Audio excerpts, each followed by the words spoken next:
Hindi lahat ng iniinom ay sapat para sa batang dehydrated. Baka lalo siyang manghina kaysa gumaling. Yo, I'm Sa DV, your pharmacist. Today, pag-uusapan natin ang Pedialyte. Ano ba ang benefits ng Pedialyte? Pedialyte helps replace fluid and electrolytes na nawawala pag nagtatae, pag nagsusuka, pag may lagnat, o sobra-sobrang pagpapawis. Ito ay ginawa para pigilan ang dehydration, hindi para pampalamig lang. May dalawang klase ang Pedialyte, may 35 at 40. Ano ang difference nila? Ang Pedialyte 35 ay mas mild, mas mababa ang electrolytes, kaya ito ang mas bagay sa mga babies at young kids. Or kung may mild dehydration lang, tulad ng konting diarrhea at pawis. Ito ang Pedialyte na para sa kanya, Pedialyte 35. At si Pedialyte 40 naman ay mas malakas ang electrolytes. Kaya mas bagay ito sa mga older kids, lalo na kung sila ay may mas malalang dehydration, lagnat, pagsusuka o matinding pawis. Pedialyte is best taken in small frequent sip, especially kapag sumusuka na. Huwag uminom kagad ng marami dahil siguradong lalo kang masusuka. Pwede itong inumin ng medyo mas malamig para mas madaling tanggapin ang iyong tiyan. At huwag mo itong ihalo sa soft drinks, juice,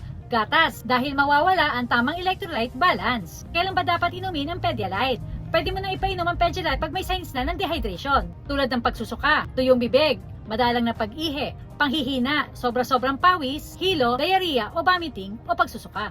Mas mabilis na makakabawi kapag tama ang rehydration mo. Kailan mo na kailangang pumunta kay doc kapag hindi na bumabawi ang katawan, tuloy-tuloy na ang diarrhea at vomiting? Sa loob ng 24 oras, mataas na ang lagnat or may sign na ng severe dehydration. Go to the doctor right away. Pedialyte helps pero hindi siya kapalit ng medical care. Hydration saves lives. Kaya tandaan, kapag dehydrated, huwag soft drinks at juice. Pedialyte ang smart choice. Stay safe, stay hydrated. Ikaw, na-dehydrate na ba ang anak mo? At nasubukan mo na bang ipainom si Pedialyte? Comment down below and please like, share, and follow us for more videos.